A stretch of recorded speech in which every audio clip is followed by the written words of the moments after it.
U-Isaya 58 ivesi ngu-10. Ewe, xa nithe nababela abalambileyo ukuba nithe nabathuthuzela abaxhwalekileyo nodlamka njengomyezo onkcenkceshelwayo nofana nomthombo ompompoza ungazutshe. Sisibhalo esimangalisa kakhulu esi, kodwa ingaba ngamazwi nje angenantsingiselo. Iminyaka emininzi cawe ithethile kwaye yabelana nabantu ngeendaba ezilungileyo, kodwa sincinci isiqhamo esibubungqina bamandla aguqulayo kaKristu akhulula abahlelelekileyo kuzo zonke iidyokhwe. Ukulima ngendlela kaThixo ziindaba ezilungileyo zikaYesu Kristu unxibe amagquza okanye iibhutsi. Ziindaba ezilungileyo ezidibanisa ilizwi ndawonye nezenzo, kwaye kusesitiyeni esinkcenkceshelwe ngokugqibeleleyo apho siye sehle, sizithoba yaye sibe mdaka, silungiselela ngokwenene siphinde sixhobise abahlelelekileyo ukuze baphume ebuhlwempini. Ngoko ke masenze oko kanye. Yintoni isitiya esinkcenkceshelwe ngokugqibeleleyo? Izitiya ezinkcenkceshelwe ngokugqibeleleyo zizitiya zokubonisa ezincinci ezilinganiselwa kwi-6 meter by 6 meter ezivumela ukuba kubekho uqeqesho ndawonye nokwenza amafama abafundi kwiingingqi zabo. Noxa zincinci, zinkulu ngokwaneleyo ukuze uqeqeshwe amafama akwazi ukuba busetyenziswa njani ubuchwephesha bokulima ngendlela kaThixo ngempumelelo kwimihlaba yabo engangentsimi. Zithatha iiyure ezimbini ukuya kwezintathu ukuzigqiba ukuzenza, yaye ezi ziboniso zinoqoqosho kakhulu apha ezindlekweni. Isiza sokuqeqeshela uluntu. Abantu bengingqi bayahlangana kwezi zitiya zinkcenkceshelwe ngokugqibeleleyo, hayi ngexesha lokutyala kuphela, kodwa ngazo zonke izigaba zezityalo, ukuze amafama afunde inyathelo ngalinye elilandelwayo ukusukela ekulungiseni imingxunya, ukufaka isichumiso, ukutyala, ukondla izityalo ngaphezulu, ukususa ukhula ndawonye nokuvuna. Ndiyakukhuthaza ukuba ke wenze ixesha lokuba sesitiyeni esinkcenkceshelwe ngokugqibeleleyo libe mnandi ngokusebenzisa ukhuphiswano ndawonye neziketshi, kwaye unike amafama amathuba amaninzi okufunda esenza ngezandla zabo. Elona xesha lilungileyo lokumilisela isitiya esinkcenkceshelwe ngokugqibeleleyo kuxa ixesha lokunetha kwemvula lisathe qelelele kakhulu, ukuze amafama akwazi ukuthatha akufundileyo yaye babe nexesha elaneleyo lokulungisa imihlaba yabo ngola hlobo balufundisiweyo. Umzekelo, kwindawo apho kutyalwa ekupheleni kweyenkanga, uNovemba, efana nengingqi yasemzantsi yeAfrika enemvula zehlobo, elona xesha lokwenza isitiya esinkcenkceshelwe ngokugqibeleleyo kungeyeThupha, uAgasti, neyomSintsi, uSeptemba, ashiyeke amafama neenyanga ezimbini zokulungisa yabo imihlaba ukuze balungele ukutyala ngexesha.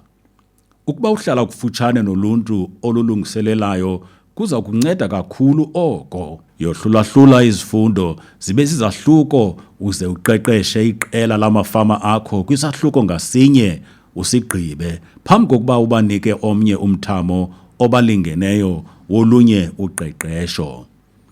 Izitiya ezinkcenkceshelwe ngokugqibeleleyo ziveza amathuba amakhulu okuhambisa iindaba ezilungileyo. Ngoko ke khumbula ukufaka ilizwi kwimfundiso qho ngamaxesha ahlukeneyo, usebenzisa imizekelo ndawonye namabali abonakalisa iindaba ezilungileyo zisetyenziswa ebomini. Nofana nomthombo ompompoza ungazutshe, zinikele ekulungiseleleni abahlelelekileyo ngokuthembeka.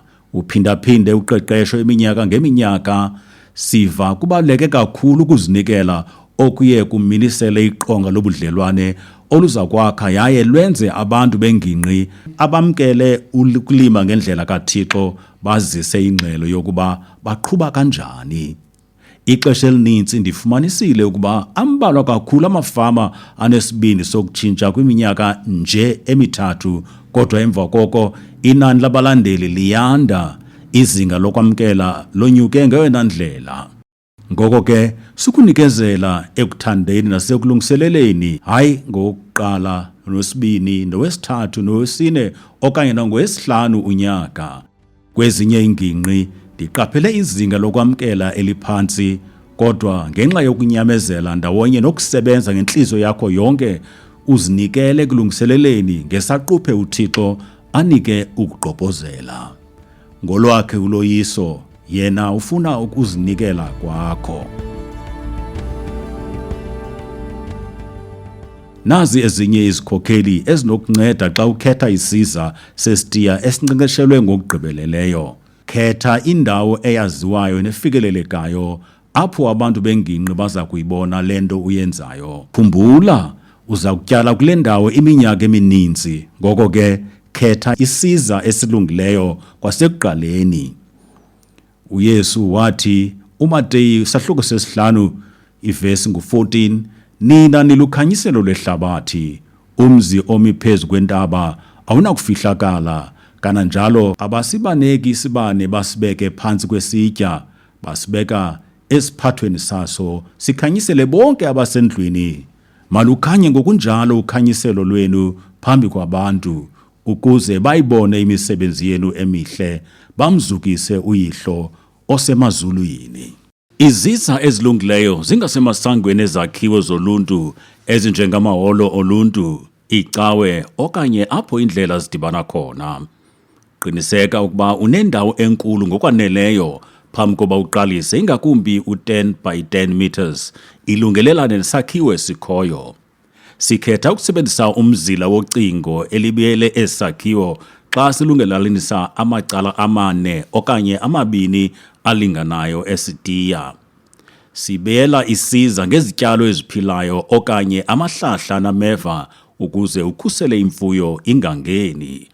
Owona mlinganiselo wesitiya uyi-6 by 6 meters, kodwa sifuna ukuba kuvuleleke indawo eyoneleyo yabantu ukuze bangene ngaphakathi kwale ndawo ibiyelweyo xa beze kuqeqesho. Umthunzi uyayinciphisa kakhulu imveliso yezityalo, ngoko ke qiniseka ukuba isiza osikhethileyo asinawo umthunzi imini le yonke.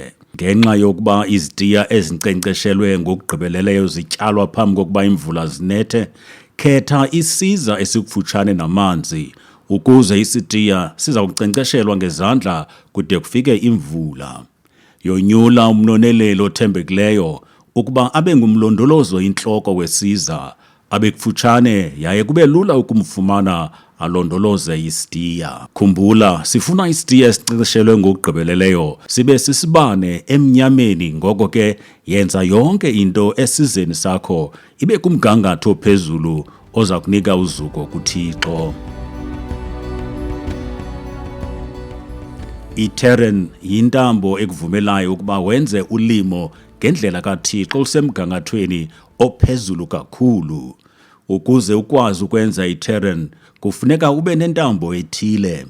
Ungasebenzisa intambo zengca ezenziwe ngabantu bengingqi, okanye eyenylon enganwebekiyo, okanye abo kuni benza izitiya ezinkcenkceshelwe ngokugqibeleleyo.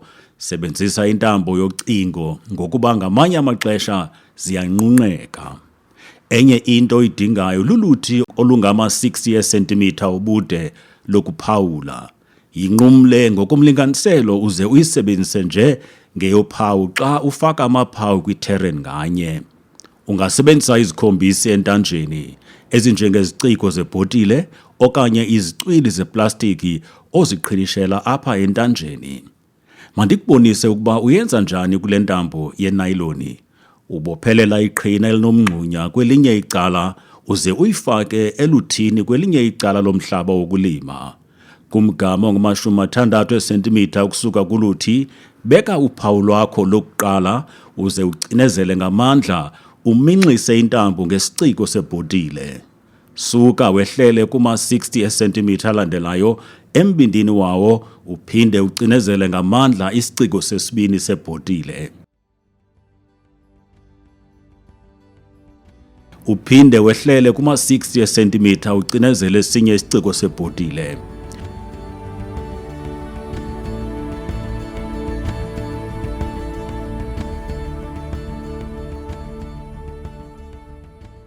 Ukuba uyenze le ntambo kwasekuqaleni, uzawukwazi ukuyisebenzisa iminyaka emininzi. Ngoko ke, khetha eyona ilungileyo, thenga eyona igqibeleleyo onokwazi ukuyihlawulela yaye iyakuhlala isenza umsebenzi wayo olungileyo wokugcina imigangatho yakho iphezulu. Yintoni ekufuneka uyiphathe ibe kuwe? 7.2 emitha yentambo i-terren enamaphawu kuma-60 cm. Ndiza kucacisa ukuba kutheni intambo ingeso 6 meters kamsinyane. Uze udinge i-6 meters yentambo i-terren enamaphawu akuma-75 cm. 4 izinti zesigxina, 25 by 4 i-intshi yezikhonkwane, 3 by 5 ml yamatispuni, 3 by 12 ml yamacephe, 3 by 350 yekomityi okanye iitoti, ikomityi enye yembewu yexabiso yombona olinganiselwa kwiinkozo ezingama-350, ikomityi yembewu yexabiso yeembotyi elinganiselwa kwi-180 yembewu, i-1 kg yekalika ezolimo, i-2 kg yesichumiso esiziinkozo esifakwe ezantsi i-basil, umxube i-D, DAP okanye NPK 232. Ukuba uqeqesha endaweni apho amafama angasebenzisi isichumiso siziinkozo, kufuneka ube naso esincinci osiphetheyo ukwenzela ukubonisa kwimingxunya embalwa. 1 kg yesichumiso esiziinkozo esigalelwa ngaphezulu, top dress, AN okanye iurea. Ezi zinto zilandelayo ndizifumanise ukuba kulula ukuzifumana kwindawo oya kuyo. Amagaba amahlanu, 1 by 50 kg yengxowa yomgquba, imfumba enkulu yengubo kaThixo eyenziwe zizityalo ezinjengamagqabi, ingca yendlu okanye amadiza ombona, 200 litha zamanzi.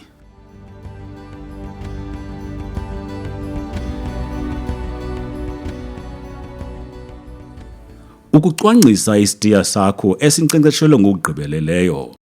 Kubalulekile kakhulu ukucwangcisa isitiya sakho esinkcenkceshelwe ngokugqibeleleyo phambi kwexesha lokuqeqesha.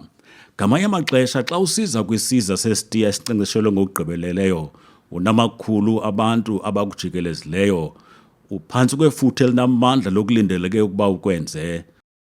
Xa bekubona uqalisa ukubeka intambo yakho yecingo, ufaka izikhonkwane emhlabeni usenza nemingxunya yokuphawula emacaleni, baza kubhideka kakhulu bade bacinge ukuba abazukwazi ukulima ngendlela kaThixo. Masikhumbule ukuba esi sitiya sinkcenkceshelwe ngokugqibeleleyo yindawo nje yokubonisa abahlelelekileyo ukulima ngendlela kaThixo emihlabeni yabo.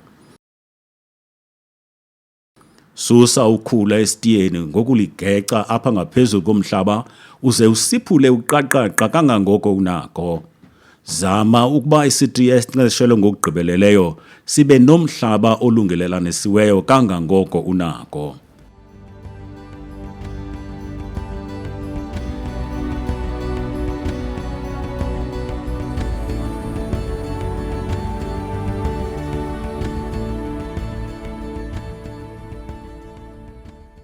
Lungelelanisa isitiya sakho simelane nodonga kanjena okanye nendlela yenqwelo okanye eyenyawo. Beka 60 cm yentambo i-terren ebude bungama 7.2 imitha inqumle ukuthambeka komhlaba kwikhonto. Nyanzela isikhonkwane sokuqala, lena ke ikona yokuqala. Yiya kwelinye icala lomhlaba wakho. Tsala intambo i-terren ephayona kumlinganiselo we-7.2 imitha kakuhle yaye uqinise uze ufake isikhonkwane sesibini kwikona yakho yesibini. Oku kumilisela isiseko sesigxina. Inyathelo elilandelayo kukutsala 6 semitha sentambo i-terren esinamaphawu aqilelwa phaa kuma-75 cm ihle ngethambeka. Patrick, ukuba ungayitsala iqine, ndiza kufaka lo mngxunyana ukweliqhina kwisikhonkwana sesibini. Sebenzisa iphepha ulibeke limelane nesiseko sesigxina ngezantsi lenza amacala alinganayo ekoneni yesibini. Beka 75 cm entambo i-terren kulo mgca, tsala iqine uze ubethelele isikhonkwane ekugqibeleni. Le yikona yesithathu.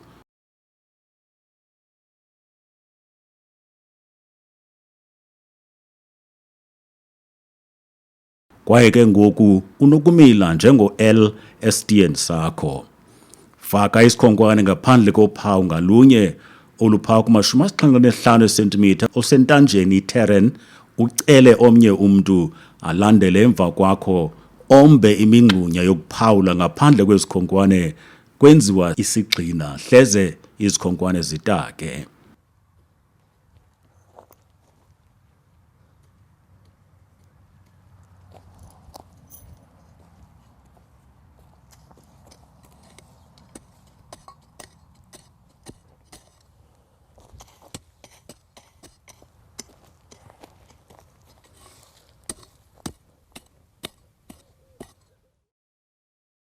Inyathelo elandelayo kukutshintsha iintambo. Intambo engasentla iya emazantsi, le ingasekunene iya kwicala lasekhohlo lesidiya.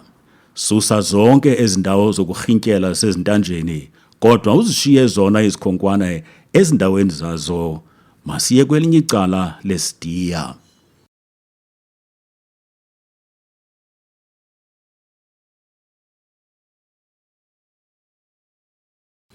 Thatha le ndawo yokurhintyela ibikwikona yokuqala.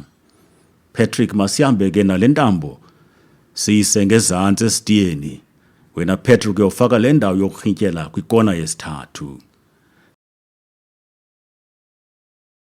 Tsala zombini ezi ntambo ziye kwikona eza kuba yesine. Ufake isikhonkwane phakathi kwazo zombini uze uzitsale kakuhle yaye uqinise. Ngaloo ndlela umilisela amacala alinganayo agqibeleleyo kwisitiya sakho esinkcenkceshelwe ngokugqibeleleyo. Okulandelayo yihla ngomgca uphinde ufake izikhonkwane zokuphawula ezikuma-75 cm kufutshane nomgca wentambo ngaphandle.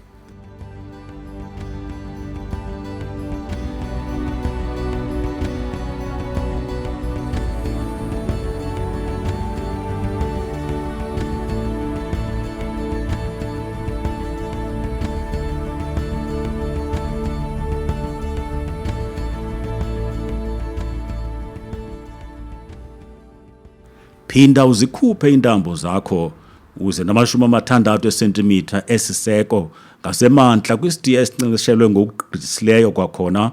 Yibuyisele kwezaa zikhonkwana zesiseko kwikona yakho yokuqala nakweyesibini. Ungawasonga ama-75 cm intambo i-terrain uwabekele bucala. Khumbula abahlelelekileyo kufuneke benze nje. 60 cm intambo i-terrain ubude bulingane nemihlaba yabo abayilimayo. Ukuba ucwangcise isitiya esinkcenkceshelwe ngokugqibeleleyo ngolu hlobo sinibonise lona, nizawukwazi ukutyala emingxunyeni omnye unyaka nonyaka ngalo lonke ixesha okhethe ukulungiselela ngalo uluntu lwalo ngingqi. Sele ukulungele ke ngoku ukufundisa ngokulima ngendlela kaThixo kwisiza sesitiya esinkcenkceshelwe ngokugqibeleleyo. Zonwabele.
Izixhobo zomfama olima umhlaba omncinci ongangehektare zibandakanya oku kulandelayo. 2 ukuya kwi-4 amagaba. Lola ezindawo zokugaba uphinde ulungise indawo zokulibamba. yi-60 cm yoluthi lokwenza 60 cm intambo i-terrain. Intambo i-terrain enamaphawu angama-60 cm ebude bungangomhlaba wakho ukuba kuyenzeka uyokuma kuma-50 emitha ubude. Ezimbini izinto ezilinganiselwa kuma-75 cm. 30 izinto zesigxina eziza kubekwa qho xa umqolo we-10 ukuya kowama-20. Isibini setoti okanye iikomityi ezilinganiselwa kuma-350 ml. Iikomityi ezimbini okanye amatispuni alinganiselwa kwi-5 ml kuphela. 4 iikomityi okanye amacephe alinganiselwa kwi-12 ml. Izichumiso ezifunekayo okanye umfama olima umhlaba omncinci kwihektare yi-22,222 imingxunya. Imbewu yombona isikhokhelo ngama-25 eekhilogram kwihektare enye. Ukuba uza kusebenzisa isichumiso esiziinkozo kufuneka iingxowa ezintandathu ze-DAP. Ukuba uza kusebenzisa umgquba, i-compost okanye umhlaba wesiduli nokuba yeyiphi kwezi kufuneka iingxowa ezili-156.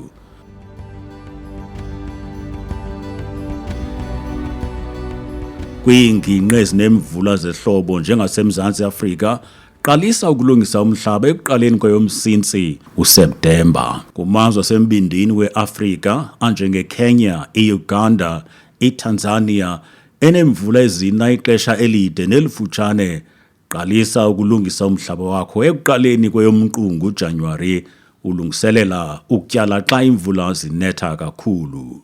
Endaweni yokuba ucoce indawo enkulu, kungcono uqale kancinci uze ulime ngendlela kaThixo kumgangatho ophezulu.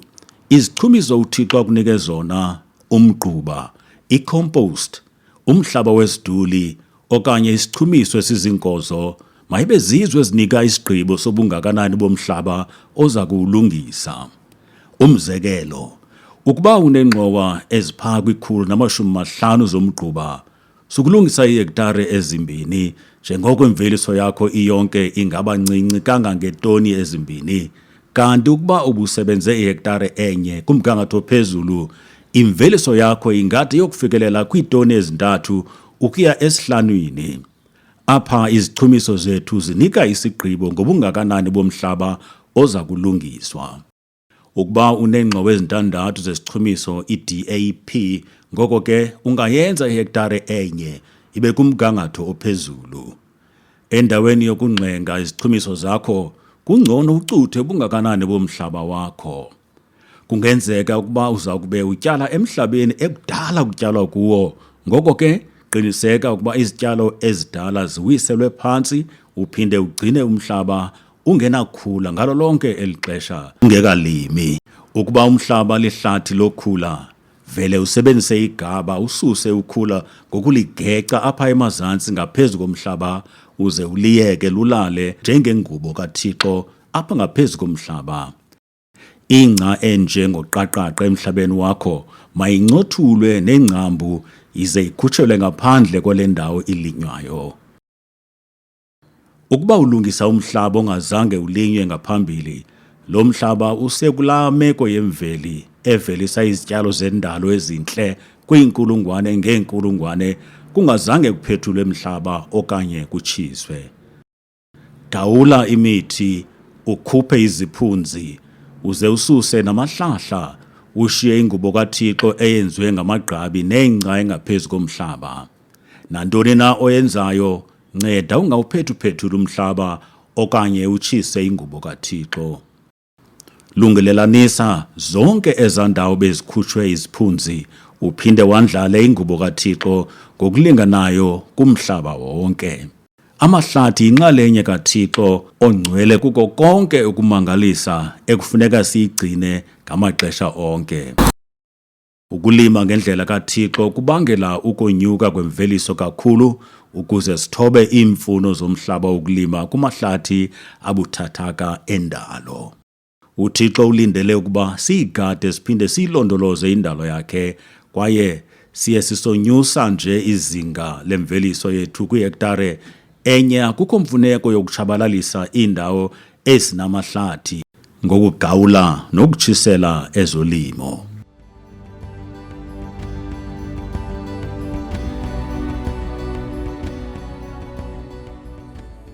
Besinezityalo zeembotyi kwesi sitiya sinkcenkceshelwe ngokugqibeleleyo ngexesha lasebusika.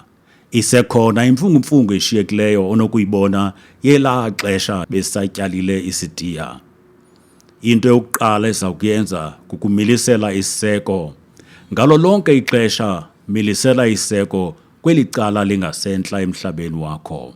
Milisela iseko ngokwehla ngqo kuma-90 degrees kwikona ukusuka kumzila wecingo elikhoyo okanye indledlana okanye udonga ukuze kubekho ukulungelelwano yaye kungabikho xazalala. Sebenzisa 60 cm intambo iterren, yibeke inqumle ithambeka kwikhonto. Oku kubalulekile njengoko sifuna ukwehlisa izinga lamanzi abaleka ngethambeka ukuze sicuthe ukhukhuliseko lomhlaba ukuze inkcitho ibe ncinci kakhulu. Ikhonto ngalo lonke ixesha ngumqolo ohamba ngqo onqumla ithambeka. Kwesi siseko faka izinti zesigxina ukuze uqiniseke ukuba utyala emingxunyeni efanayo unyaka nonyaka.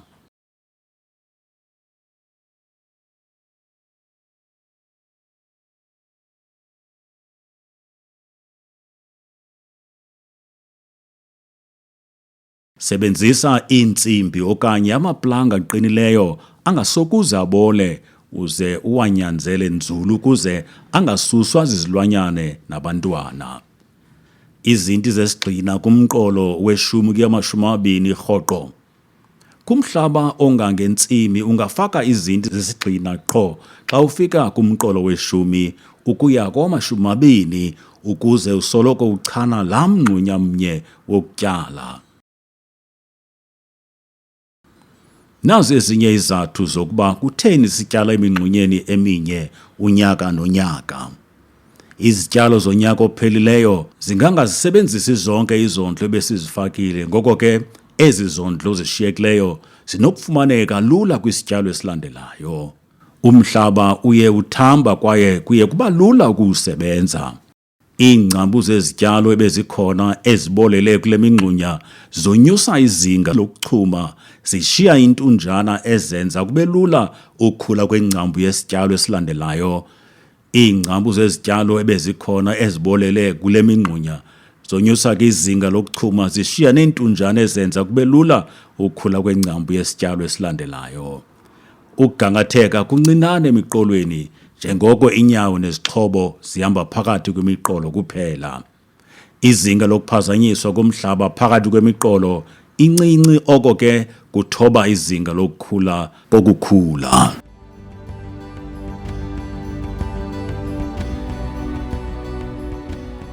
Ashton, qalisa ukulima umhlaba. Hayi. Bendidlala.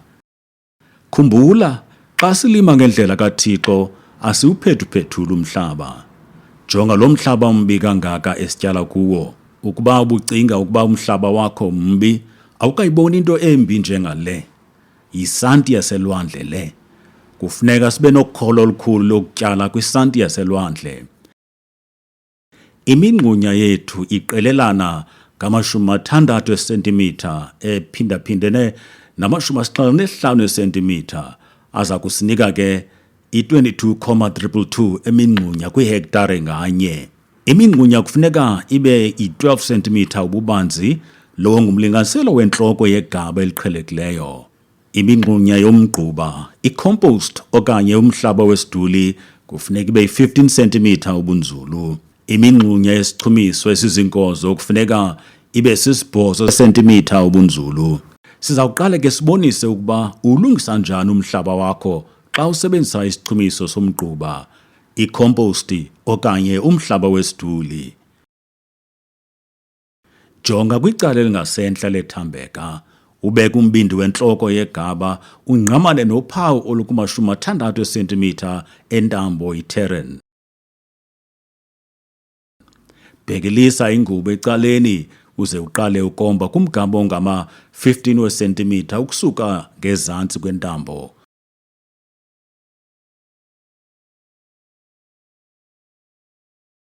Ubethe nzulu njengokuya usondela entanjeni usomba i-15 cm ubunzulu. Oku kuye kuthathe izithonga ezi-5 ukuya kwezi-6. Ngumhlaba omninzi ophumayo, ngoko ke lumka ungawulahleli kude kakhulu emazantsi ethambeka njengoko uya kuphazamisana nomqolo okumashumi-75 cm olandelayo. Ukuziswa komhlaba ngezantsi kuthetha ukuba isantya samanzi siza kuthotywa ngumngxunya aze aqokelelwe njengedami. Iziphumo zoku kukungena kwawo kanye apho iingcambu zesityalo zikhoyo. Ukubhekelisela umhlaba ngasentla ayilocebo elilungileyo tu njengoko umhlaba uya kuvaswa ubuyele ngqo emngxunyeni. Ukubhekelisela umhlaba ecaleni kuthetha ukuba amanzi aza kube ehamba ngamandla ukuhla ngethambeka xa ebetha ingqumba ngenxa yokuba awukho umngxunya oza kuthoba isantya sawo. Ngoko ke hlala kulo mgaqo wangezantsi kwethambeka. Ubume bomngxunya uthambeke kakhulu apha ngasentla lize lehle izinga lokuthambeka apha ngezantsi. Xa kusombiwa, hambani ngendlela enolungelelwano, niqale ekhohlo ukuya ekunene, nivule isithuba esilinganayo ukuze ningachithi ixesha ngokumane nitsibana.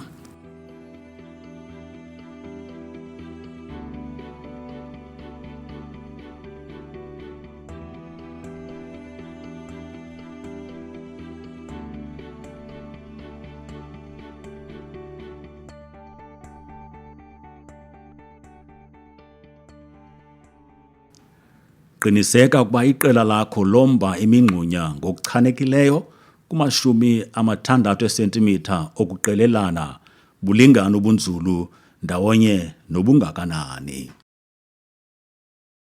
Xa ugqibile ukomba umqolo wokuqala, beka ama-75 cm oluthi lokulinganisela ilungelelane nesiphelo sephepha ecaleni ukuze uhambe uhle ngqo ngekona.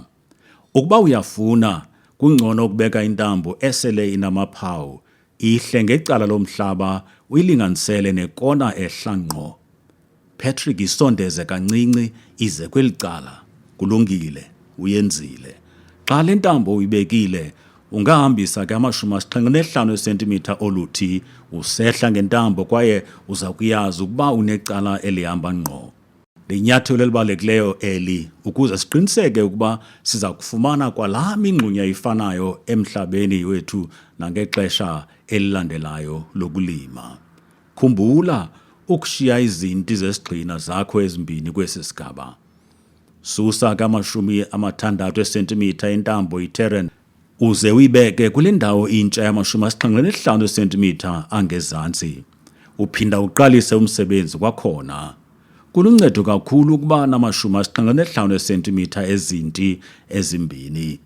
Nisebenza nobabini, nigcine umlinganiselo wamacala alinganayo njengomlinganiselo ohamba ngqo usuka ekoneni egqibeleleyo. Kulungile bafana, masiphindeni kwakhona.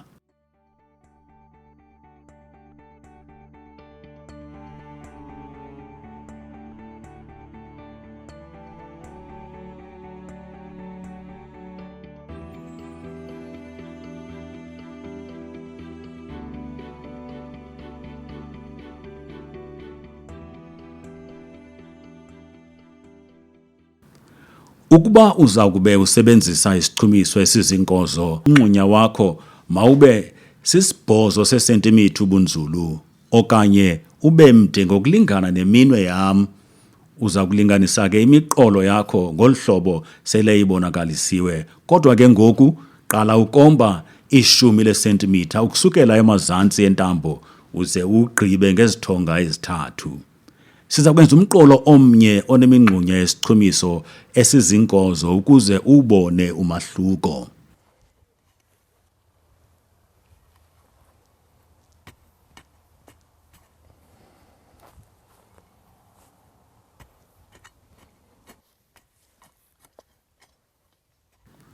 Ukushwankathela, imilinganiselo yomngxunya wakho ogqityiweyo bububanzi begaba obuli-12 yesentimitha, ubunzulu eli-15 yesentimitha xa usebenzisa umgquba, i-compost okanye umhlaba wesiduli, okanye endaweni yoku usebenzisa isichumiso esiziinkozo ubunzulu obusisibhozo sesentimitha.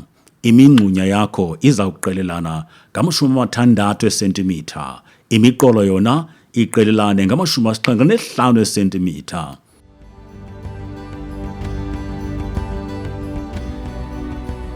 Sishiye imiqolo emithathu ngenjongo yokutyala iimbotyi eziluhlaza njengenxalenye yemfundiso yokutshintsha-tshintsho xa silima ngendlela kaThixo.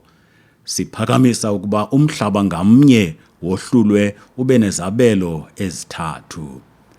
EsiSitiya sinkcenkceshelwe ngokugqibeleleyo sibonakalisa oku ngokuba nezabelo ezibini, u-A kunye no-B, ezinemiqolo emithathu yombona sisinye ndawonye nesabelo sokugqibela u-C esinemiqolo emithathu yeembotyi.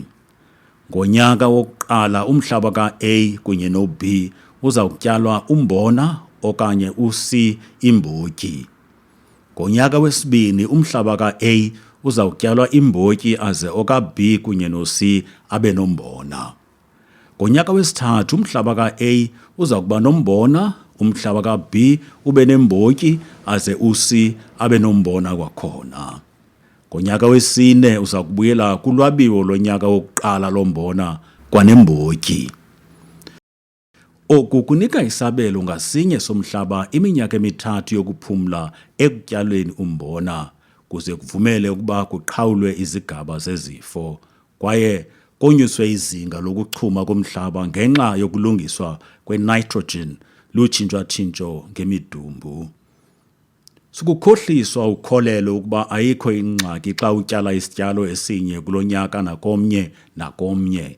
Kufuneka ube nefuthe elimandla lokukhulisa kwisinye kwizahlulo ezithathu zomhlaba wakho izityalo ezimane zifakwe endaweni yezinye ukuze uzokuxhamla kwixabiso lokutshintsho-tshintsho ndawonye nokunwenisa umngcipheko wemarike yakho.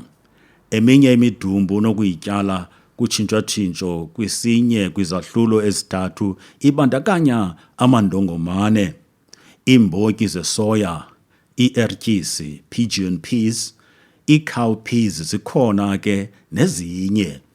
Imiqolo isondelelene kakhulu yezityalo ezininzi ezimana zifakwe endaweni yezinye, ngoko ke asinokwazi ukusebenzisa imingxunya. Endaweni yoko sityala emseleni kwikhonto. Beka intambo i-terrain inqumle umqolo, kodwa endaweni yokuba wombe kuphawu olukuma-60 esentimitha, womba umsele osi-8 cm ubunzulu ukunqumla ithambeka.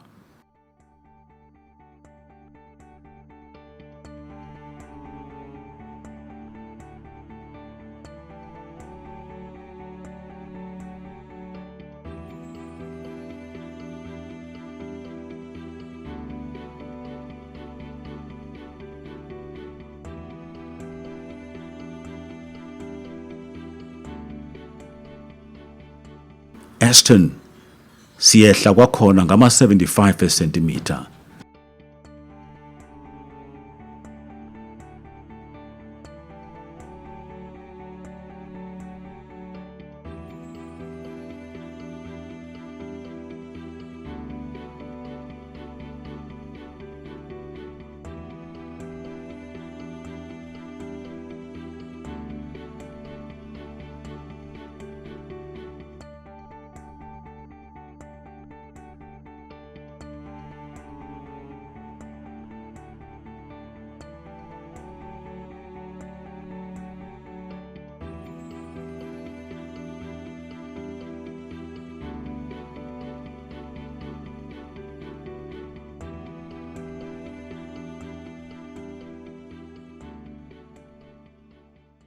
jonga umsebenzi wezandla zakho kwaye uvuyele. USolomoni uthetha ngobulumko bokuvuyela umsebenzi onzima omhle, yaye singazivuyela izitiya zethu ezinesicwangciso esihle semiqolo phakathi. Imiqolo yaye ukuba uyaqwalasela ukujonga ubona neqesileyo. Sizise ulungelelwano kwindawo encinci ebinesiphithi-phithi. Imihlaba yenu ifanele ukuba injena kwesi sigaba. Khawujonge ukuba intle kangakanani kumhlaba omkhulu. Amafama afanele ukuba akwazi ukuphakamisa intloko zawo yaye abe nebhongo ngomsebenzi wezandla zabo. Xa ugqibile ukomba imingxunya yakho yokutyala, yibale uze uyibhale phantsi. Khumbula, awunako ukulondoloza okungalinganiseliyo. Isicwangciso 60 cm ephindaphindene nge-75 cm sesigqibeleleyo kwiimozulu ezininzi eAfrika, kodwa ukuba ukwingingqi eyomileyo eneemvula ezingaphantsi kwama-600 mm, ngoko ke yonyusa ukuqelelana kube ngama-75 cm aphindene nge-90 cm.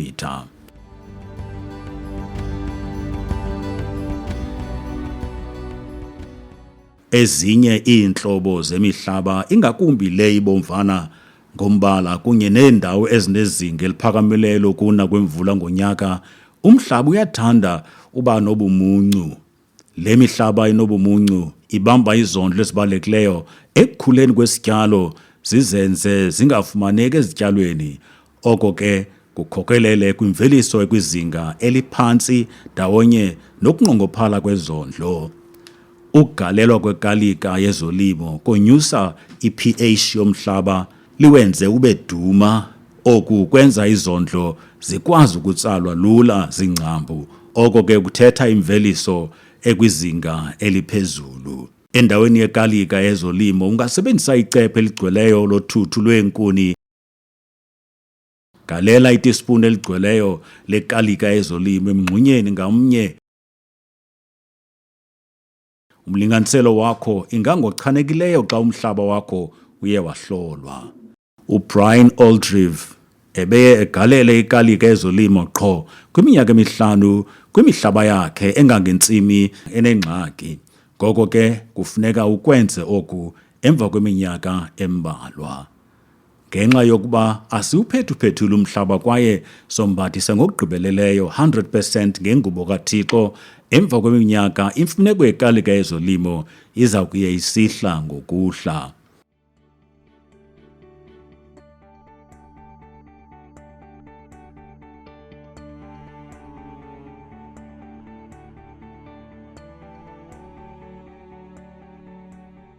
UThixo unike umfama ngamnye umlinganiselo wetalente. Kwabanye unike yanye, kwabanye zambini, kwabanye zantlanu italente. Ingaba uyalikhumbula elibali? Ndiyathemba ukuba uthembekile nakweyiphi na into uThixo akunike yona. Kufuneka sifunde ukunika ukuze sohlukane nale ngqondo yokuba sisitya esingqibayo. Isimo sengqondo yethu masitshintshe. Asinakusoloko sithatha kanti akukho nto siza kuyibuyisela. Ithi iBhayibhile siza kuvuna esikutyalileyo. Imbanda yesikhova ephindaphindwe ngembanda yesikhova ilingana nembanda yesikhova. Imbanda yesikhova ephindaphindwe kalikhulu ilingana nembanda yesikhova. Ukuba uniki into nasemhlabeni ekulindeleke okuhle kuwo, awufumani nto. EUganda, eMalawi naseMozambique banomhlaba omhle onzulu, kwaye abantu bandixelela ukuba ayikho imfuneko yokuba sigalele nesinye isichumiso njengoko umhlaba wethu utyebile. Kodwa xa ndibabuza ndifumanisa ukuba bafumana imveliso ekwizinga eliphantsi ngokothusayo. Siya kuvuna ngokomlinganiselo esityale ngawo. Ngexesha ngalinye lolimo isityalo sithatha izondlo emhlabeni, ngoko ke kufuneka sibuyisele ukuze ezi zondlo zifumaneke kwisityalo esilandelayo kwixesha elilandelayo lolimo. Ukuba uyalazi inani lemingxunya kumhlaba wakho, uzawukwazi ukubala isichumiso esifunekayo. Umzekelo, kufuneka 350 ml emngxunyeni wokutyala ngamnye xa usebenzisa umgquba. Ukuba unemingxunya engama-22,222, oko kulingana ne-7.7 yemitha ephindaphindene kathathu kwihektare nganye esifunekayo sohlule ngama-50 silingana neengxowa ezili-156 zomgquba kwihektare nganye. 350 ml aphindaphindwe ngama-99 emingxunya yesiTiya akunika isibini kwisithathu engxoweni enye efunekayo. Xa usebenzisa umgquba, ikhomposti okanye umhlaba wesiduli, sebenzisa 350 ml ekomityi okanye esitya esinomthamo okwangako uze ugalele isichumiso emazantsi omngxunya oli-15 cm ubunzulu ngolu hlobo. Galela izichumiso emingxunyeni kwimiqolo emibini ngexesha ukuze uthobe inani labahamba kumqolo wesibini olandelayo. Uza kudinga ingxowa ezi-156 kwihektare nganye nokuba usebenzisa esiphi na kwezi zichumiso, oko ke kuninzi kodwa ungatyhafi. Ikhomposti ingenzelwa phaya emhlabeni ongangentsimi ukuze ungabikho mfuneko yokuyihambisa isiwe emasimini. Bona icandelo lokwenza ikhomposti kwizigaba zokugqibela. Qiniseka ukuba umngxunya ngamnye ufumana umlinganiselo ofanayo wesichumiso. Olona khula luqatseleyo emhlabeni wakho sesinye isityalo sombona, ngoko ke qiniseka ukuba isityalo ngasinye sifumana amathuba afana nawogxa waso wesityalo. Sifuna ukuba namaqonga ezityalo alungelelanisiweyo ukuze enze isigqumathelo ngokukhawuleza. Ngoko ke gcina umgangatho ophezulu kwisigaba ngasinye.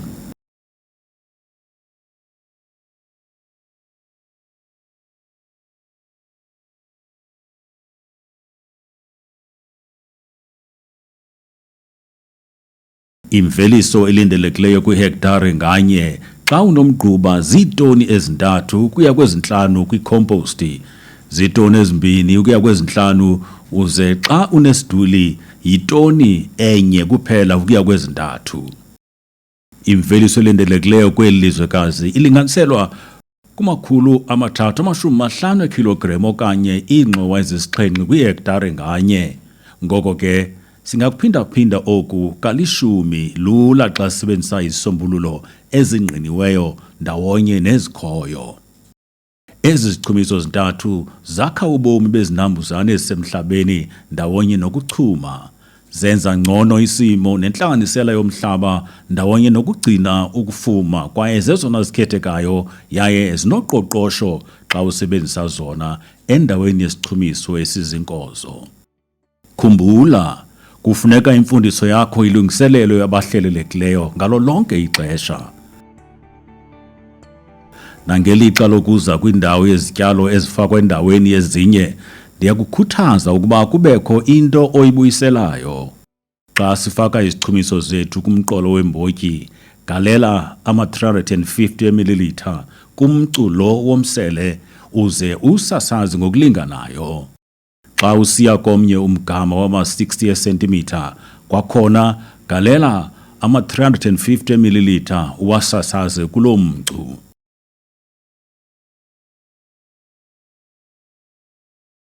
Sishiye lo mqolo wokugqibela wemingxunya onobunzulu obupha kwi-8 cm ukuze sibonakalise ukuba usisebenzisa kanjani isichumiso esiziinkozo.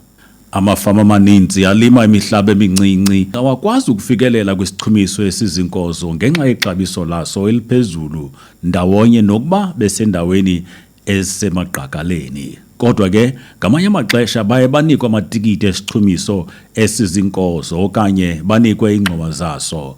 Ngoko ke kufuneka bakwazi ukusisebenzisa ngobulumko. Kumazwe amaninzi aseAfrika, abantu bayoyika ukusebenzisa isichumiso esiziinkozo njengoko babenikwe ulwazi olungeyonyani. Ayikho into engalunganga xa esebenzisa isichumiso esiziinkozo, kodwa xa usisebenzisa ngokugqithisileyo sinegalelo elibi emhlabeni. Khumbula, kwimihlaba emikhulu elinywayo phantse kungabi nakwenzeka ukubuyisela emhlabeni imithamo yezondlo ezithathwe zizityalo uphinde ukwazi ukufumana imveliso ephezulu. Ngoko ke ikhona indawo yesichumiso esiziinkozo. Apho uBrian waqala khona ukulima ngendlela kaThixo eHinton Estate, Izichumiso ezizinkozo zazisetyenziswa ukusukela ngowe-1984 yaye zaneziphumo ezigqwesileyo. Zimbini iintlobo zezichumiso ezizinkozo, sesesiseko i-basal ndawonye nesangaphezulu top dressing. Iintlobo zezesiseko zibandakanya i-DAP okanye diammonium phosphate ndawonye ne-NPK 232 nezinye izabelo ezahlukeneyo. Zinolungelelwano lwezondlo kwaye ziyintlanganisela i-nitrogen phosphorus ndawonye ne-potassium. Izichumiso ezizinkozo ekuthiwa yi-basal zigalelwa emazantsi ebungxunyeni. Iintlobo-ntlobo ze-top dressing zine-nitrogen kuphela kuzo. Zigalelwa ngaphezu komhlaba yaye zibandakanya i-CAN, i-CAN okanye calcium ammonium nitrate ne-urea. Ukuze ube neyona mveliso ifanelekileyo, galela i-12 ml okanye icephe le-DAP ibe libhantana elinciphileyo elinqumla umngxunya ngamnye ngolu hlobo. Uza kudinga iingxowa ezintandathu ze-DAP kwihektare nganye. Ixabiso liphezulu layo kodwa jonga kwicandelo lesicwangciso esisiseko kwizigaba ezilandelayo ubone ukuba iza kuba luncedo nakuwe. Izinga lemveliso egqwesileyo kulimo ngendlela kaThixo yayizitoni eziyi-13,9 kwihektare nganye kumhlaba omkhulu kusetyenziswa isichumiso esizinkozo. Umzekelo wokubala isichumiso esizinkozo esifunekayo nanku yi-12 ml eziphindaphindwe ngama-22,222 emingxunya kulingana nama-266 ekhilogram okanye iingxowa ezintandathu ze-DAP kwihektare nganye. Ukuba usebenzisa isichumiso esizinkozo kwisityalo sasemseleni sotshintsha-tshintsho, sasaza itispuni eligcweleyo kumgama ongama-60 esentimitha apha emseleni. Khumbula, usaqala ndiyakukhuthaza ukuba ulungise indawo yomhlaba eza kwenza ukuba ugalele izichumiso ngendlela elungileyo endaweni yokugalela izichumiso kancinane kuba ufuna zonele indawo enkulu. Ukuba unezichumiso ezincinci, kungcono ukuba usebenzise oko unako kwindawo encinci kwaye ukwenze oko ngomgangatho phezulu endaweni yokuba wenze indawo enkulu ngomgangatho ophantsi. Yogquma zonke izichumiso nge-3 cm somhlaba osuka kulaa nqumba ingezantsi. Senza oku ukuze sifumane obona bunzulu bokutyala umbona obupha kumlinganiselo we-5 cm okanye ubude begogogo lematshisi. Lo mgangatho wokwahlula ubaluleke kakhulu ekukhuseleni imbewu ukuba ingatshiswa zizichumiso, ingakumbi xa usebenzisa isichumiso esizinkozo okanye umgquba. Ukogquma kukhusela nokulahleka kwe-nitrogen iye esibhakabhakeni.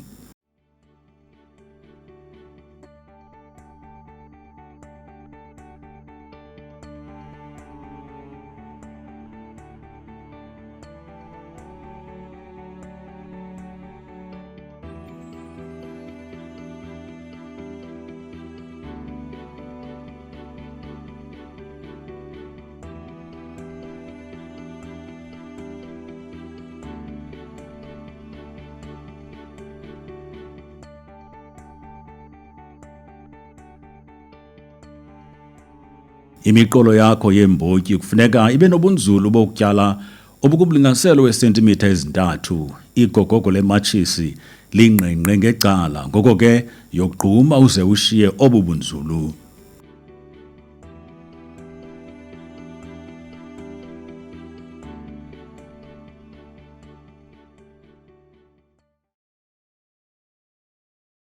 Nokuba uphi elizweni, umhlaba wakho kufuneka ulungele ukutyalwa kwiiveki ezi-3 phambi kwexesha elifanelekileyo lokutyala.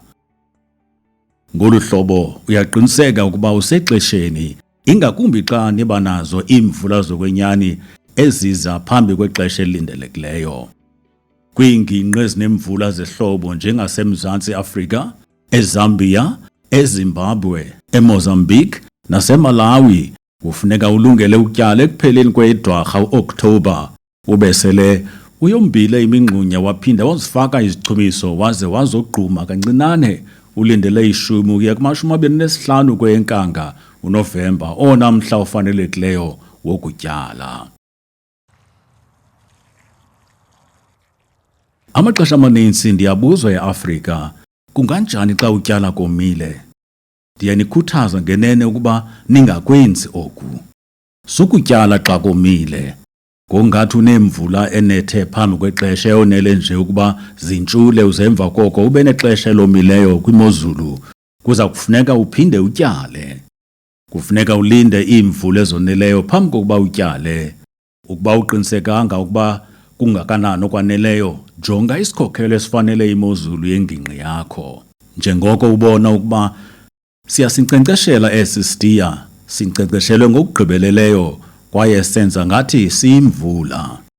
Uyakuva ukugqekreza kwezulu, uyayibona nemibane itshawuza kwindawo yonke. Ha. Khumbula, kufuneka sisinkcenkceshele esiSitiya ngenxa yokuba kufuneka siqeqeshe abantu siyigqibe yonke le nkqubo yokutyala. Asinakulinda zide imvula zifike apha ngokuba abazukuba naxesha elaneleyo lokulungisa imihlaba yabo emikhulu.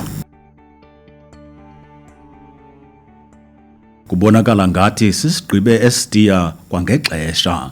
Nantsi ifika imvula yokuqala yasentwasahlobo. Ndiyathemba ukuba uza kulungela ukutyala ngexesha.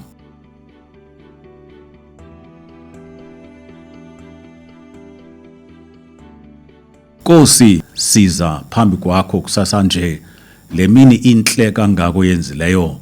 Siyakubulela ngemvula eziye zanetha kanye izolo. Nkosi enguThixo, enkosi ngokuthulula intsikelelo zakho phezu komhlaba ukuze imbewu intshule iphinde izise ukwanda okukhulu. Siyakubulela ngokuba sinale nyweba yokutyala namhlanje kwaye siyathandaza phezu kwale mbewu ukuze ikhule ibe sempilweni nasemandleni ize izise izivuno ezigqithisileyo kuthi ngegama likaYesu Kristu, enkosi. Siphakamisa ngokwenene ukuba ke amafama amancinci asebenzise imbewu ekuthiwa yi-Open Pollinated Variety, OPV, endaweni yexutywe nenye imbewu, i-hybrid. Ziqhuba ngendlela efanayo kwiimeko ezingaphantsi kwezona zifanelekileyo. Ixabiso liphantsi, le mbewu ingagcinwa ukuphela kwexesha lokutyala iphinde ityalwe kwiminyaka emininzi ezayo. Imbewu exutywe nenye, i-hybrid, kufuneka ithengwe minyaka le yaye abahlelelekileyo bafakwa phantsi kwedyorho yamacebo kwenza imali eenkampani zembewu. Abahlelelekileyo kufuneka bakhululeke ukuba batyale ngexesha abalungele lona yaye bangaboshelelwa nedyorho yomntu, ekarhulumente okanye yamaqumrhu. Ukuba kufuneka uthenge imbewu, thenga igqibeleleyo, i-Open Pollinated Variety, onokwazi ukuyihlawulela. Xa sele ukulungele ukutyala kwaye sele uyifumene imvula eyaneleyo, thatha imbewu ilingene ukuba uyityale ngelo xesha uqale uyifake emanzini kangangeeyure ezintandathu ukuze imbewu ifunxe amanzi kwaye idumbe. Ation, sibonise ukuba utyala kanjani eZimbabwe. Hayi. Ndiyayazi ukuba ubutyala kanjani. I-6,8 okanye i-12 yembewu emngxunyeni ngamnye. Xa silima ngendlela kaThixo kufuneka sigobe umqolo kwaye sityale kumgangatho phezulu. Kulimo ngendlela kaThixo faka imbewu zibe 3 emngxunyeni wokutyala ngamnye. Uzibeke kakuhle emngxunyeni. Enye ekhohlo, enye phakathi, enye ekunene ngasekupheleni komngxunya. Oku kuza kunika ama-66,666 embewu ezityalwe kwihektare nganye. Xa utyala kwimingxunya enezichumiso zendalo, umgquba, i-compost okanye isiduli, imbewu kufuneka ibe zii-intshi ezimbini okanye ububanzi bamagogogo ematshisi amabini ukusuka kweli cala lingasentla lomngxunya. Xa utyala kwimingxunya enesichumiso esiziinkozo, faka imbewu ibe yi-intshi enye okanye ububanzi begogogo lematshisi ukusuka kwicala elingasentla lomngxunya. Oku kuzawuqinisekisa ukuba xa iingcambu zikhulela ezantsi, zikhulela kwindawo enezondlo ezininzi ngaphantsi kwendawo yengcambu ngqo. Zonke ezi ziyinxalenye ke imigangatho eza kunika uThixo uzuko kwimihlaba yethu.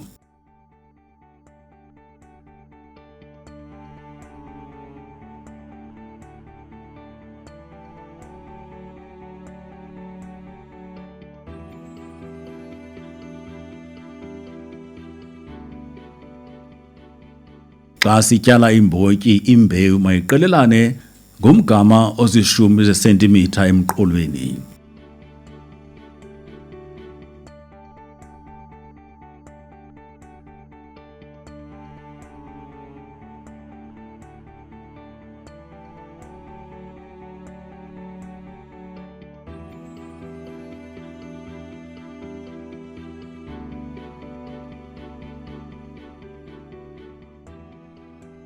Njengoko sesityalile masikhawulezise sogqume imingxunya. Etion sibonise ukuba wogquma njani eZimbabwe.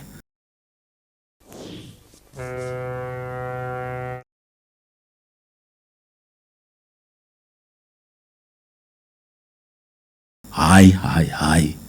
Kulimo ngendlela kaThixo, thatha umhlaba ocolekileyo ompasalala kulaa nqumba ingezantsi kwethambeka.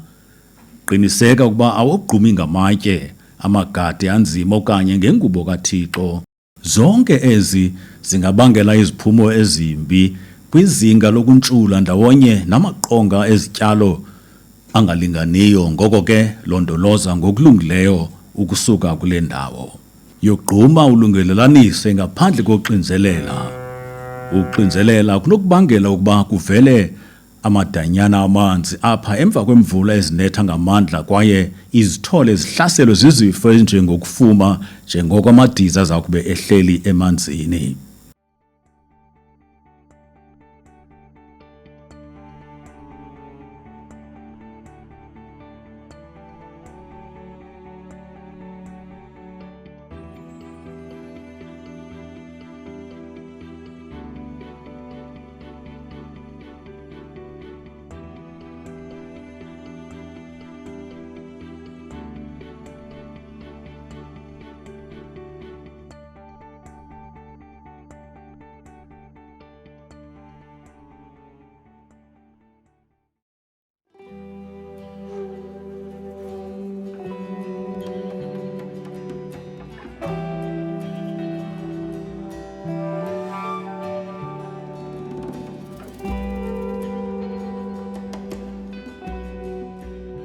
Sikumahlathi yemvula aseTsikama eMzantsi Afrika. Abantu basuka kulo lonke ilizwe eli bezokonwabela lo mboniso umangalisayo ethe inkosi yawudala.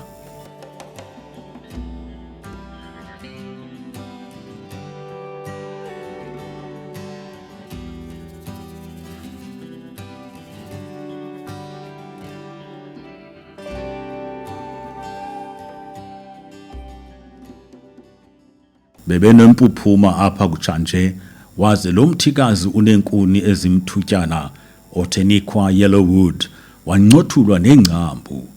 Oku kuveza imfihlelo ezimbini ngelihlathi. Eyokuqala yile ungabikho nzulu kweengcambu zawo. Eyesibini ukuba mbi komhlaba ekhulela kuwo. Kutheni le nto elihlathi liphumelela njengoko lisenza?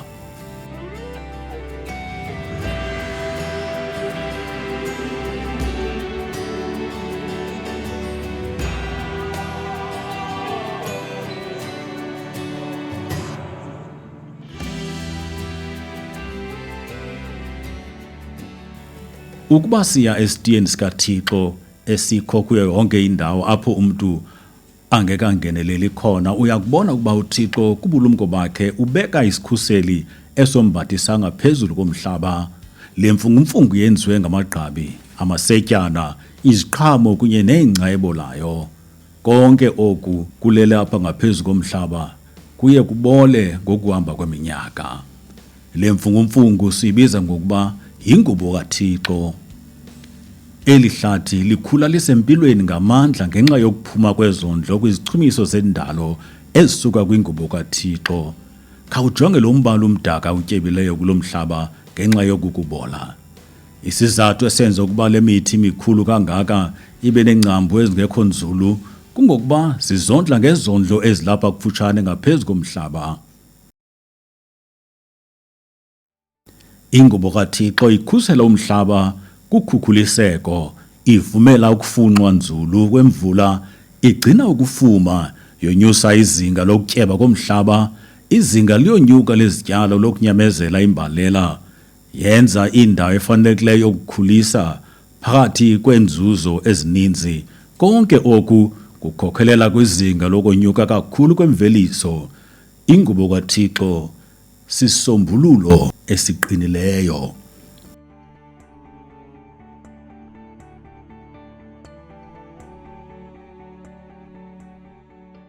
Kufuneka injongo yethu ibe kukombathisa ngokugqibeleleyo 100% ngemfungumfungu ngaphezu komhlaba, kwaye nangaphezu koku, noxa kungathatha iminyaka embalwa ukuze ufikelele apho, kwenze oku ngentliziyo yakho yonke.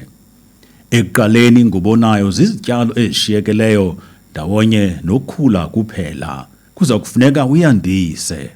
Ukuze wenze oku, kufuneka usebenzise ingca echetyiweyo, amasebe ebhanana, imfungumfungu esehlathini okanye uqokelele izityalo ezishiyekileyo kummelwane wakho phambi kokuba azitshise. Siza kuyandisa ingubo yethu esinayo yokombathisa ngokusebenzisa ingca echetyiweyo. Yogquma umhlaba wonke kwaye ulungelelanise.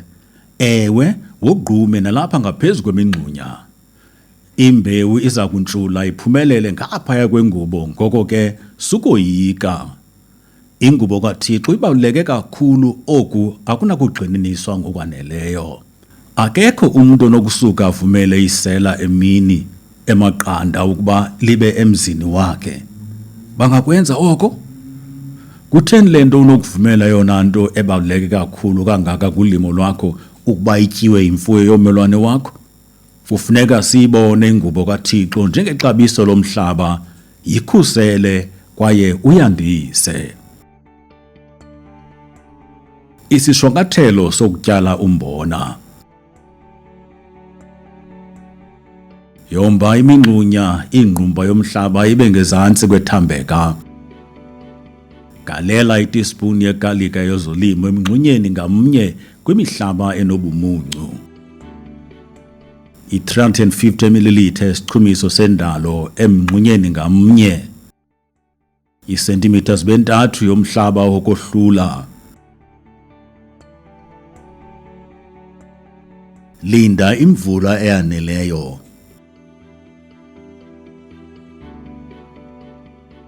Tyala imbewu ezintathu emngxunyeni ngamnye, i-5 cm ubunzulu. Yogquma wonke umngxunya ngomhlaba ocolekileyo. Yombathisa ngokupheleleyo ngengubo kaThixo.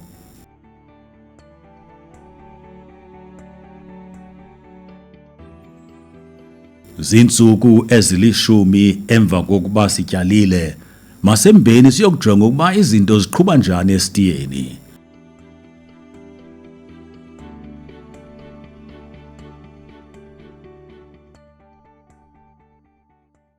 Wow! Jonga ezi zithole zombona zintshula kanye ngaphaya kwengubo kaThixo. Ukuntshula kubonakalisa amandla okudala kaThixo othatha imbewu efileyo ayenze iphinde iphile kwaye intshule amagqabi.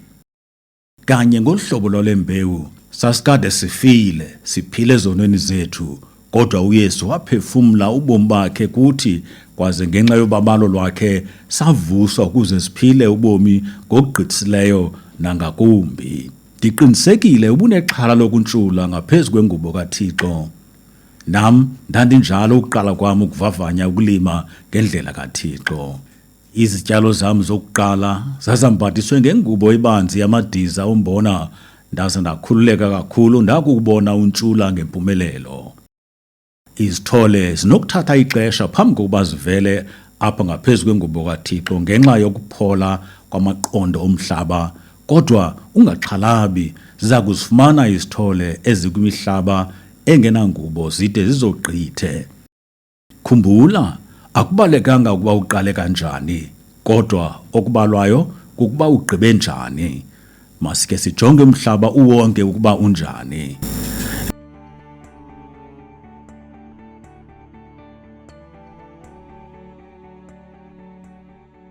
Jonga le ndawo ngokucacileyo. Nazi ii-guinea fowls neenkukhu okanye impuku ziyityile imbewu kule mingxunya yokutyala. Kodwa sukuba nexhala, siza kulungisa oku ngokuxabangela. Bala inani lemingxunya apho imbewu ingantshulanga uze uliphindaphinde kathathu ukuze ufumane inani lembewu oyidingayo ukuze utyale. Kulo mzekelo, sinemingxunya yokutyala emihlanu apho imbewu ingantshulanga. Ngoko ke, sidinga malunga ne-15 lembewu. Thatha lo mbewu uqale uyifake emanzini iiyure ezintandathu ukwenzela ukuba imbewu ifunxe amanzi ide idumbe. Emva koko sikulungele ukuxabangela. Emva kokuba ufake imbewu emanzini iiyure ezintandathu, beka imbewu ezintathu emngxunyeni wokutyala ngamnye apho kukho izikhewu. Xa uzifaka emngxunyeni, akukho mfuneko yokomba umngxunya kwakhona. Suka ufake imbewu zihle ziye kubunzulu obukumlinganiselo weesentimitha ezintlanu ukwenzela ukuba imbewu intshule ngokufanelekileyo. Uze ke uyivale ngokucoselela uphinde uqiniseke ukuba ingubo kaThixo yombathise yonke laa ndawo.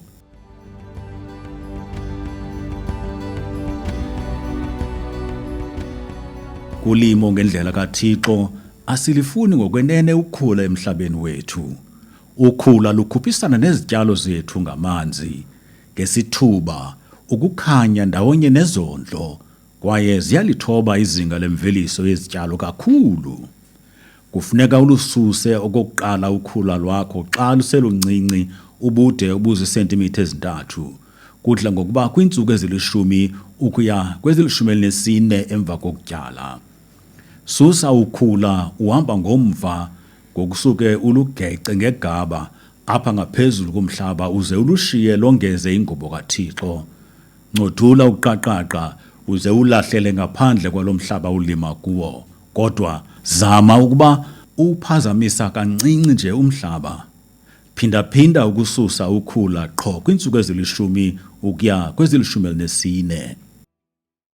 Sikuvumela ukuba ukhula luhlale emhlabeni wakho njengoko luvelisa amakhulu amawaka embewu anokuhlala elalele emhlabeni ide ibe iminyaka engama-20 elinde iimeko ezilungileyo zokuntshula. Isono nokhula zinezinto ezininzi ezifanayo. Xa kumelwana nazo azikwazi ukuzala isiqhamo esibi, kodwa zishiye ungenzi nto ngazo nje ixeshana, iziqhamo zazo ziza kushiya ehlazweni. Unyaka nje omnye wongalawuli kakuhle ukhula unganeziphumo zeminyaka esisixhenxe zengxaki yokhula. Ngoko ke, yiba nexesha kwaye ugcine umhlaba wakho ungenakhula unyaka lo wonke.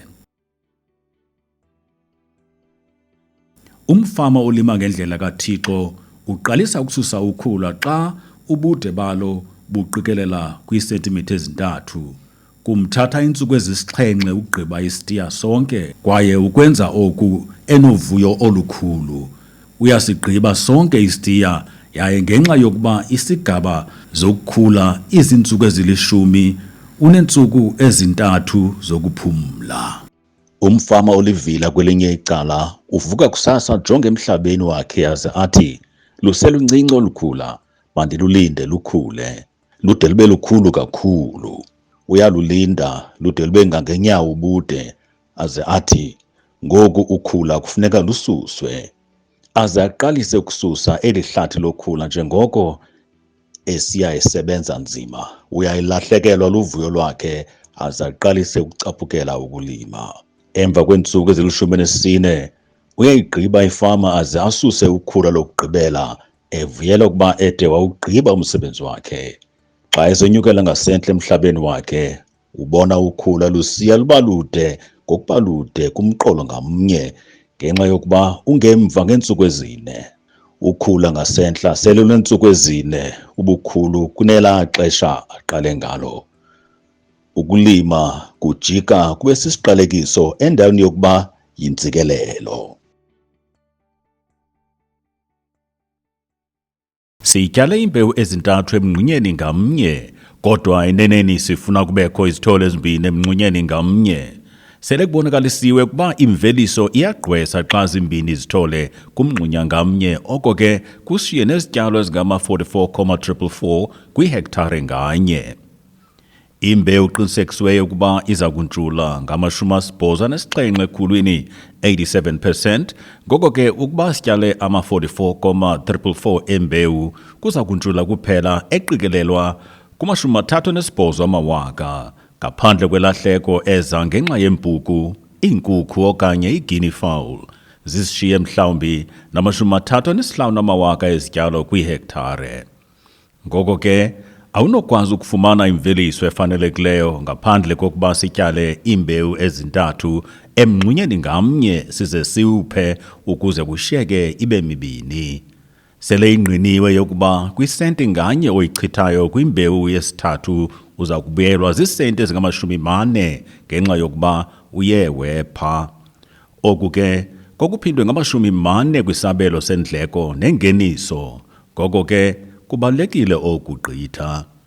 Mawephiwe kwiiveki ezimbini ukuya kwezithathu emva kokuntshula xa izithole zinobude obungama-20 cm ukuya kuma-30 cm. Mawephiwe ngokuncothula neengcambu owona ubuthathaka okanye ukuba yonke iyalingana, ncothula isityalo esiphakathi emngxunyeni ngamnye. Jonga kwimingxunya emithathu ngexesha, hayi omnye njengoko ngamanye amaxesha kungekho sithole sintshulwileyo emngxunyeni. Masenze umzekelo wokubonisa ukuba kwephiwa kanjani. Kwimingxunya yokutyala emithathu sifuna okulindelekileyo ibe sisibini kumngxunya wokutyala ngamnye. Apha sifumene isinye sidityaniswa nesithathu kwakunye nesinye isithathu, oku kwenza isixhenxe, kodwa sifuna isithandathu kuphela. Ngoko ke siza kupha lo wesithathu ukulaa mngxunya uthe qelele ukwenzela ukuba sibe nesithandathu sezityalo. Ngoku siza kule mingxunya yokutyala mithathu. Sinemithathu idityaniswe nemithathu nemibini, zizityalo ezisibhozo. Sifuna isithandathu kuphela, ngoko ke siza kuncothula kulo mzekelo lona ingowona ubuthathaka kule mithathu, kunye nalo usecaleni apha ungoyena ubuthathaka kwesi sithathu. Oku kukunika intlanganisela yesibini esidityaniswe nesibini kwanesinye isibini esi senza isithandathu kanye esi sizifunayo. Kulo mzekelo sinesithathu esidityaniswe nento engekhoyo siphinde sidityaniswe nesithathu, noxa besiye saxamangela kulo mngxunya wokutyala akuntshulanga nto. Isithathu esidityaniswe nesithathu siya kwisithandathu, ngoko ke kulingana ngqo neli nani silifunayo kulo mngxunya wokutyala.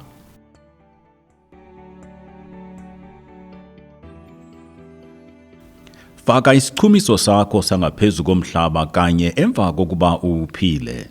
Sebenzisa icephe eli-8 ml okanye itispuni eligcweleyo xa ufaka isichumiso sangaphezu komhlaba sokuqala.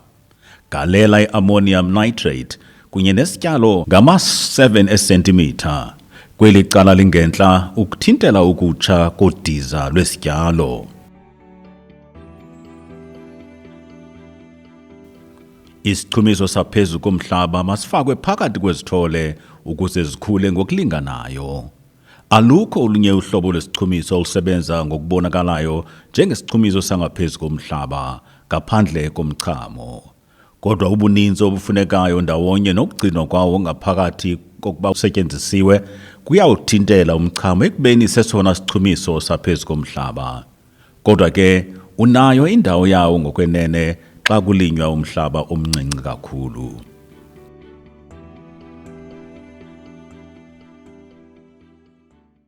Qhubeka ususa ukhula qho kwiintsuku ezili-10 ukuya kwezili-14 xa ubude balo bupha kwiisentimitha ezintathu. Ngalo lonke ixesha ube usakha ingubo yokombathisa.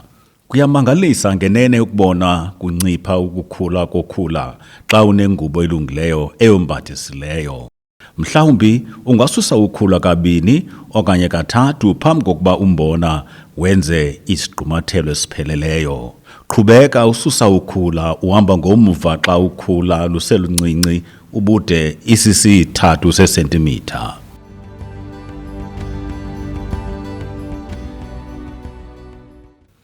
Okunye sikuxhamla kakhulu xa siqelelanisa ngama-60 esentimitha edityaniswa nama-75 esentimitha siwaphinda-phinda kukuba isigqumathelo esivalisisayo siyakhawuleza ukuba senzeke. Kufumaneke umlinganiselo omkhulu welanga onceda ukuba zikhule kakuhle ngeli xesha zishiya ukhula lusemthunzini. Xa kumalunga neeveki ezi-6 ubude bezityalo bumalunga nesinqe kwaye ziza kwenza isigqumathelo ngokupheleleyo zikunike ukuphumla ixesha elide ekususeni ukhula.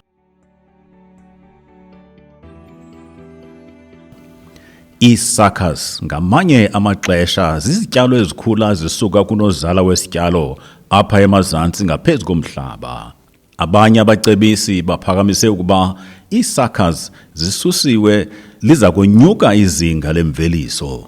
Kodwa uphando lubonakalise ukuba akukho njalo. Sikhuthaza ukuba zisuswe ezi zityalo malunga neeveki ezi-6 kwiSitiya esiNkcenkceshelwe ngokugqibeleleyo ngesizathu sokuba sikhangeleke sibonakala sinolungelwano kuphela. Suka uziwise ngokukhawuleza usebenzisa isihlahla uzibeke ngezantsi phakathi kwemiqolo uziyeke zandise ingubo kaThixo.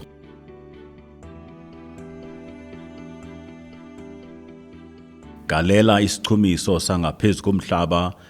Sesibini, xa umbona usaqala ukubonakalisa intshatshoba isiza apha ngasentla ihamba ngefanele yombona malunga neeveki ezi-8 emva kokuntshula. Faka isichumiso sangaphezulu komhlaba esiyi-ammonium nitrate okanye i-urea. Ugalela i-5 ml okanye itispuni eligcweleyo ngasentla kwediza lesityalo. Galela isichumiso sangaphezu komhlaba kumgama ongangobubanzi besandla i-10 cm ukusuka esityalweni ukukhusela ukutsha kodiza.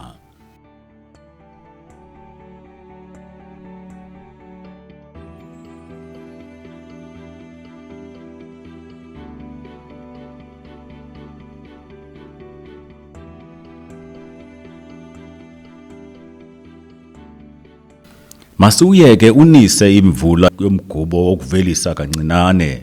Ezi zintyatyambo ezingootata ezibizwa ngokuba yintshatshoba. Zivelisa umgutyana. Uze lo mgutyana wenkozo uwe usuka emantla esityalo sombona uhambe wehle ude uyokufika kwindawo eyintyatyambo engumama ebizwa ngokuba sisikhwebu. Imbewu nganye esesikhwebini idityaniswe nelizwe lingaphandle bubulembu obuncinci. Umgutyana omnye uzakuwela kubulembu obunye ngexesha. Uze laa mgutyana wenkozo ukhule apha ngaphakathi kobulembu uze ekugqibeleni wenze imveliso kwimbewu nganye. Kodwa ke ukuba awunayo ingubo kaThixo yombathisileyo uza kufumanisa ukuba usoloko unesikhwebu esigcwaliswe isibini kwisithathu, esinye isabelo sishiyeke singenanto. Wawukhe wamangala ukuba kutheni? Ilula le nto. Xa obu bulembu buncinci bufika kwisigaba sokugqibela seli xesha lolimo buye buqalise ukoma. Buza kuthi ke bube yimbewu eza kuba lapha ngaphambili kwisikhwebu sakho. Ngoko ke obu bulembu bomileyo xa umgutyana uwela kubo awunawukwazi ukukhula apha ngaphakathi ukuze wenze imveliso kwimbewu nganye. Yiyo ke le nto ufumana isikhwebu sinembewu egcwalise isibini kwisithathu sesikhwebu.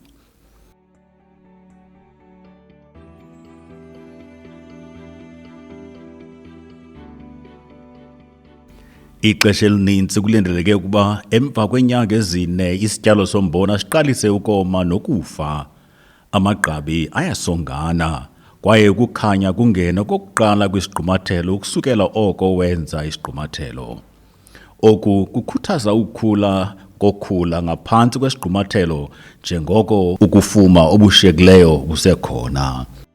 Amafama amaninzi awolususi olukhula lokugqibela baze baphele bevuna ehlathini lokhula olunjenge-blackjack ndawonye ne-burrs ezincamathela ezimpahleni zabo neembotyi ekuthiwa zibuffalo ezitshisa izikhumba zabo, kuze ukuvuna obekufanele ukuba kuyavuyisa ngoku ibe yinto engonwabisiyo. Ukuba siyaqhubeka nokususa ukhula kancinci ngesi sigaba sesine, kubaluleke kakhulu kuze ukuvuna kwenziwe ngovuyo yaye lusiqhube lide liyokuphela nexesha elinga ngokulima singenakhula kumaqonga wethu ezityalo. Kuyamangalisa xa ingubo kaThixo yombathisile icinezela ngamandla ukuntshula kwalona luphi na ukhula. Yenye yezinto ezinkulu ezixhanyulwayo xa wombathisile ngengubo ngokugqibeleleyo.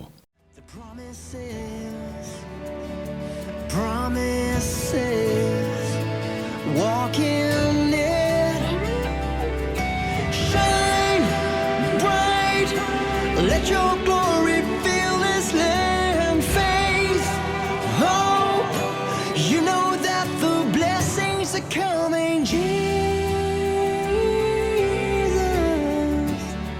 you are the way, you are the way. Ixesha lokuvuna lelona xesha lokonwaba kumafama. Sele sivune iingxowa zeembotyi ezininzi kwesiSitiya ngoku sizokuvuna umbona. Vuna xa umbona wakho uvuthiwe. Kuvamise ukuba kwiinyanga ezimbini emva kokuphuma kwentshathoba udiza luza kukhangeleka lome kakhulu yaye izikhwebu zakube mhlawumbi zijinga. Iinkozo ziza kuba ngathi zinethanda, ngathi iglasi kwaye ziqine ungakwazi ukuzikrwela ngenzipho zakho. Ngesi sigaba umbona unokufuma ungama-30 ukuya ekhulwini 30%. Vuna izikhwebu zakho uze uzigcine kwindawo ekhuselekileyo, eyomileyo, enelanga apha endlini yakho, ngaphezu kophahla okanye kwindawo yokuwomisa ude ube womile ngokwenene. Imbewu ayizikuba nendawo ekungathi ungabona ngaphaya kwayo xa ulungele ukuba uyokugcinwa. Kuthetha ukuba ukufuma okushiyekileyo 13 ekhulwini, i-13%. Masithathe ezi zikhwebu siye nazo kwindlu yokuvavanya ukuze zivavanywe.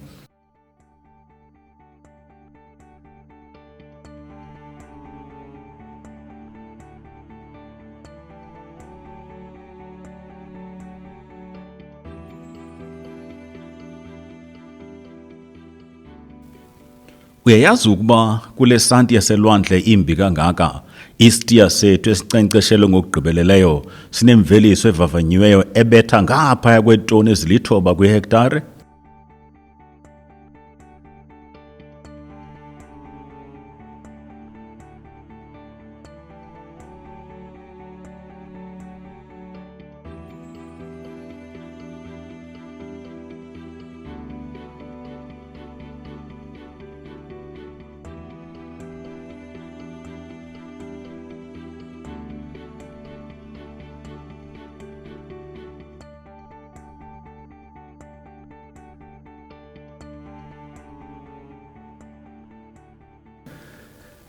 Inyiki elomba udiza sesona sinambuzane sinoburhalarhume emboneni, kodwa singakwazi ukusilawula ukuba siyaziqonda izigaba zalo zobomi. Liqala libe ngumbundane ekuqaleni kwexesha lokulima, ujike ube linundu elizalela amaqanda apha ezindizeni, aze aqandusele abe linyiki eligqobhoza ngaphakathi indiza, lishiye umzila wendlela yawo oyimingxunya yokuphefumla apha emacaleni amadiza. Aphinde emva koko abe ngumbundane emva kweentsuku ezingama-27 ziphinde zonke izigaba zobomi siqale. Esi sigaba sobomi senzeka amaxesha amaninzi ngeli xesha lokukhulisa umbona, kodwa ekupheleni kweli xesha umbundane wenziwa emazantsi esityalo, kwelona cala lipholileyo linomthunzi apha ngaphezu komhlaba. Ukuba sizikhabela phantsi iindiza zombona, siveza umbundane kwilanga eligqatsayo kunye nobushushu, oku ke kuyayoyimisa kwaye ityiwe nazezinye izilwanyana ezifumana ithuba lokuzondla ezinjengeembovane, iintaka ndawonye neentsholongwane ezibolisayo, zingalithoba kakhulu izinga lokuhlasela komnyiki. Into enika umdla yokuba ukubhuqisa kukodwa kuboniwe ukuba akukwazi ukulithoba izinga lokuhlasela kweminyiki njengokuba amazantsi esityalo ashiyeka esahleli engachunyiswanga. Oku kugxininisa ukubaluleka kokungazinqumli okanye ungabhuqisi ngeendiza kodwa uzikhabele phantsi ngokupheleleyo. Zikhabele phantsi iindiza ziye ngasemva ngokukhaba kanye apha emazantsi odiza, uzilalise kakuhle apha zinqumle imiqolo. Ezi ndiza yingubo yethu entsha okanye yimfungumfungu, ngoko ke siza kuyitshisa yaye yenza konke onako ukuba uyikhusele kwizilwanyana. Isiqendu esilandelayo sibizwa ngokuba izizathu ezingama-20 kutheni sisenza ngale ndlela. Siza kwenza ufumanise ukuba kutheni ingubo kaThixo ingqiniwe ukuba yeyona nto yexabiso kwimihlaba yethu.